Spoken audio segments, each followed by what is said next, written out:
All right, welcome to your deep dive.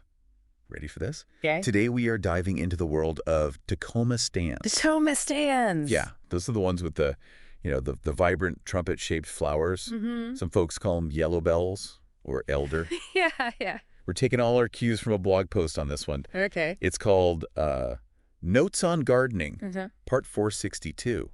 Tecoma Stans, the shrubby trumpet flower. 462. Wow. Yeah, this guy Ang, he's been blogging for a while. He's been at it. This one was published just this week on his site, keonmeng.org. Okay, cool. So Ang, he calls himself an old software plumber.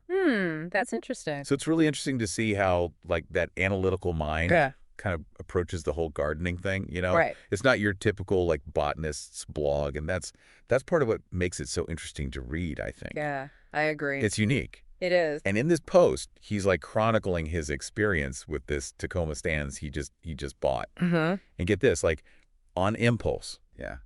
He said the seed pods, they just called to him, you know? I can see that. Like he was drawn to that challenge of growing it from seed, like nurturing something from the very beginning, you know what I mean? Yeah. That hands-on approach, I feel like that really speaks to, like, the learner in you. Oh, for sure. For sure. It's that whole learning curve thing. And it's Yeah. not even just about like learning. You know, he mentions that at first he wasn't even that drawn to the plant visually, but he saw the value in, adding diversity to his collection. Oh, interesting. Not just going for what looks the prettiest, I see right? what you mean. I think that really lines up with how you feel about sustainable gardening, Mhm. like planting a diverse range of plants. It just makes a more resilient ecosystem, right? That's so true. Yeah, it's like he's moving past that, you know, pretty face way of thinking. Exactly. It's appreciating it for what it is, you know? Yeah. Plant's unique quality. Yeah, totally. And what's interesting is he put his Tecoma Stans in like a semi-shaded area, but that's not really ideal, you know? Right. This plant, it loves sun, Yeah, it's a sun lover. but guess what? It's thriving. Really? It's like minimal care, no fertilizer, just regular watering. It's crazy. Whoa, that is I'm interesting. like, the plant's defying expectations. It is. It really is. That's wild. Tacoma Stans, they can handle a lot of different conditions. Mhm. But yeah, full sun, that's where they really shine. Right. Maybe this spot on his balcony, it's like a microclimate, Could be. just enough light, Or maybe it's this variety, It's tougher than we think. Yeah, maybe it's just super hardy. Mm. If you ever try growing one, Yeah. you might get even more blooms if you give it a bit more sun, Now that you mention it, Ang, he did say he was pretty excited about those bright yellow blooms. Mhm. You know, even though, like, he wasn't really crazy about how the plant looked overall at first. Yeah, those blooms, they're really special. Ah. Just picture it. Yeah. These trumpet-shaped golden yellow flowers Wow. just bursting from the branches like a little burst of sunshine in your garden. Oh, yeah. It's no wonder gardeners love them. So, okay, we got this, like, unexpected purchase. Yeah. This plant that's thriving in, like, not the best spot. Mhm. And then there's the promise of these amazing flowers. Right. But what really stands out to me is, like, his whole perspective on gardening, it's changing. Yeah, I see that too. Like, it's not just about this one plant, right? Right. It's a bigger shift in how he approaches it. Like, Yeah. he's into these perennial shrubs now, Mhm. plants that come back year after year. Yeah. That suggests to me, like, he's thinking about long-term sustainability, a more, like, thoughtful, patient way of being with nature, wouldn't you say? Yeah. Yeah, totally. It's like he's finding this new rhythm, Mhm. a slower pace that matches the natural world. I like that. Yeah, and I think that really resonates with your wanting to not just be well-informed, but to get the why, Yeah. Aang's story, it makes us think about how our own choices in the garden Yeah. can show, like, a deeper understanding and appreciation for nature. That's a good point. Yeah. It's fascinating how Aang's background, like him being a software engineer, Mhm. it really seems to shape the way he approaches gardening. Oh, yeah. It's like he's not just, planting and watering. Right. He's documenting everything. Mm. Almost like he's, like, debugging a complex program or something. You know what? You're right. Yeah. There is that sense of, like, methodical observation, experimentation in his writing. Yeah. Totally. And he mentioned, he's growing the Tecoma Stans from seed. Mm-hmm. Makes you wonder if that meticulousness, that's often found in programmers. Yeah. If that's like part of why he's been so successful. It's like he's taking those analytical skills and he's applying them to nature. Yeah. Looking for patterns, testing things out, Right. refining his technique as he goes. Interesting. And speaking of his tech background, Yeah. I'm curious about those seed pods that really grabbed his attention at the beginning. Okay. What's the significance there, do you think? Well, the seed pods, they're interesting because it's a different way to connect with the plant, right? Right. Like instead of buying one that's already grown, Aang decided to start from scratch. Yeah. Like guide the Tecoma Stans through its whole life. Wow. And that hands-on approach, it kind of fits with his whole problem-solving mindset. I see that. Taking something, complicated, Yeah. breaking it down into smaller steps. Yeah. It reminds me of how coders work, Really? Yeah, starting with a basic framework and then building on it piece by piece. I can see that, yeah. I think there are some parallels there for sure. Mm-hmm. Gardening, coding, they both need that patience, that attention to detail. Yeah. And that willingness to learn when things don't go right. Right. Just like a programmer might, debug code, a gardener, they might adjust their watering or how much fertilizer they use based on how the plant's doing, It's a good point. Yeah. It's all about observing, adapting, and always learning, whether you're working with plants or algorithms. Right, exactly. This whole Tecoma Stans thing, it feels like it's taking Aang beyond just the practical side of gardening. Oh, yeah. It's like shaping his whole philosophy about it.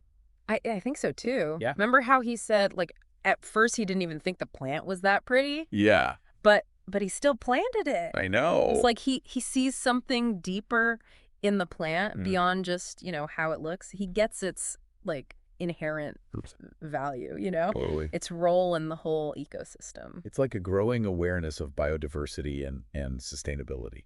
Okay. Yeah. This might sound a little out there, but do you think there's a connection between his digital world, his work, and this new appreciation for how everything in nature is connected? That's an interesting thought. Software development, it's a lot about understanding these complex systems with all these interdependent parts. Yeah. Maybe his software background has given him like a unique perspective on how intricate those relationships in nature really are. Maybe he's seeing those same patterns of interconnectedness in his garden now. Yeah. Like realizing each plant, even if it's not, traditionally beautiful, right, it still plays this vital role in the overall health and resilience of the ecosystem. It's really cool to think about how different fields, like totally different areas of knowledge, can inform and enrich each other. Yeah. Aang's experience, it shows that even worlds that seem totally separate, like software and gardening, they can have these unexpected connections and offer really valuable insights. Totally. Yeah. And for our listeners who maybe don't have that green thumb or a coding background, yeah, what do you think is like the biggest takeaway from Aang's journey so far? I'd say it's that reminder that learning, growth, it can pop up anywhere, Yeah. It's about being curious, trying new things, and being open to the surprising connections that can happen when you step outside your comfort zone. Yeah, Aang's story, it really encourages us to look deeper, to see the value in things that might not, immediately grab our attention. Totally. It's about cultivating a deeper understanding of the world, whether that's through, gardening, coding, or anything else that lights that fire in you. Exactly. It's about seeing the beauty in the unexpected, the knowledge you can gain from trying something new. Yeah. And the joy of discovering something new about yourself and the world around you. It's really got me thinking, like, as we've been talking about Aang and his Tecoma Stans. Yeah. How much his whole experience ties in with like continuous learning, Right. It's not just about like getting the knowledge. It's about actually using it, trying things out, and kind of refining what you understand as you go. That's a great point. Yeah. His post, it wasn't just him listing facts, you know? Right. He was like really thinking about it, making connections, and even questioning those first impressions he had. I know. That's what real learning is all about, right? Yeah, totally. And it's something we can all like bring into our own lives, you know, whatever we're into. Yeah, yeah. If we're tackling some new coding project or trying out a different way to garden or even just diving into something totally new. Yeah. That willingness to experiment, to learn from messing up, that's key. I think Aang's story, it shows how important it is to be open to those unexpected discoveries, you know? Yep. He didn't set out to become like the Tecoma Stans expert. Right. But he was curious, and that led him down this path that gave him these insights he wasn't expecting, and a deeper appreciation for nature. Yeah, it's a good reminder that sometimes those trips we don't plan, Yeah. those are the ones that end up being the most rewarding. I like that. And who knows, maybe this is just the start for Aang, you know? Like Like, his exploration of plants. yeah. Yeah. Maybe he'll start experimenting with like mixing different Tecoma Stans varieties. Interesting. Or maybe he'll get into that whole world of plant propagation. Wouldn't that be something? Yeah. Seeing how his analytical brain and that passion for gardening leads him to new discoveries, you know? It really makes you think. Yeah. So as we wrap up our deep dive into Aang's, his world, what's the one thing you hope our listeners take away from this? I'd say it's the power of being curious and how important it is to learn with an open mind. Yeah. Aang's story, it shows us that valuable insights, they can come from anywhere. Code. And that the journey of discovery, that can be just as rewarding as the knowledge you pick up along the way. That's a great way to put it.